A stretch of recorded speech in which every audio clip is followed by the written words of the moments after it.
Indian പാസ്പോർട്ടിൻ്റെ power ഇങ്ങനെ കൂടി വരുന്നുണ്ട് കേട്ടോ. അതെങ്ങനെയാണ് അറിയാമെന്ന് വെച്ച് കഴിഞ്ഞാൽ വിസ ഇല്ലാതെ പല രാജ്യങ്ങളിലേക്കും ഇപ്പം പോകാൻ പറ്റും. പവർഫുൾ പാസ്പോർട്ടുകാർക്ക് വിസയൊന്നും വേണ്ട പല രാജ്യങ്ങളിലേക്ക് എത്താനായിട്ട്. ചുമ്മാ വണ്ടിയെ കയറി പോവുക. ചില രാജ്യങ്ങൾ ഓൺ അറൈവൽ വിസ, അവിടെ എയർപോർട്ട് ഇറങ്ങിയിട്ട് അവിടുത്തെ വിസ അടിക്കണം. അതല്ലെങ്കിൽ വിസ ഫ്രീ ആണ്, നേരെ ഇറങ്ങി അങ്ങ് പോയാൽ മതി. പാസ്പോർട്ട് ഉണ്ടെങ്കിൽ വിമാന ടിക്കറ്റ് അങ്ങോട്ടും എടുക്കുക, അങ്ങോട്ട് പോവുക. ആ ഒരു കാറ്റഗറിയിലേക്ക് ഇന്ത്യ എത്തുകയാണ്.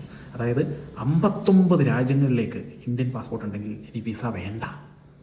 എന്താ അല്ലേ? അത് ഈ പറഞ്ഞ പോലെ ഓണറേബിളുണ്ട്, വിസ ഫ്രീ ഉണ്ട്. അങ്ങനെ പോകാൻ പറ്റുന്ന കുറച്ച് രാജ്യങ്ങളുടെ പേര് ഞാൻ വായിക്കാം. കാശുണ്ടെങ്കിൽ പോവാലോ എന്ന്.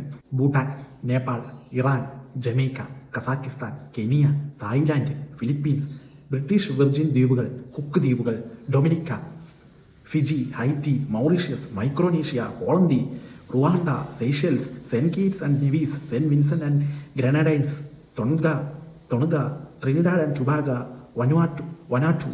കുറേ രാജ്യങ്ങളുടെ പേരൊന്നും കേട്ടില്ല. എന്താണെങ്കിലും കുറേ നല്ല രാജ്യങ്ങളുണ്ടല്ലോ ഈ ട്രിനിഡാഡ് ആൻഡ് ടുബാഗോ, വെസ്റ്റ് ഇൻഡീസിലുള്ള. അവിടെയൊക്കെ നമുക്ക് ജസ്റ്റ് പാസ്പോർട്ട് ഉണ്ടെങ്കിൽ അങ്ങ് പോകാമെന്ന്. അപ്പോൾ യാത്രികർക്കൊരു സുവർണ കാലഘട്ടം തന്നെയാണ് അല്ലേ? അല്ലെങ്കിൽ ഇന്ത്യൻ പാസ്പോർട്ടും വെച്ചിട്ട് ഇങ്ങനെ വിസ അപേക്ഷ ഇങ്ങനെ ഇരിക്കണം, എപ്പോൾ വരും, പിന്നെ അതിനുള്ള കാശ് വേറെ കാണണം. ഇതൊന്നും ഇല്ലല്ലോ. ടിക്കറ്റ് എടുക്കുക, പാസ്പോർട്ട് എടുക്കുക, ബാഗ് പാക്ക് ചെയ്യുക.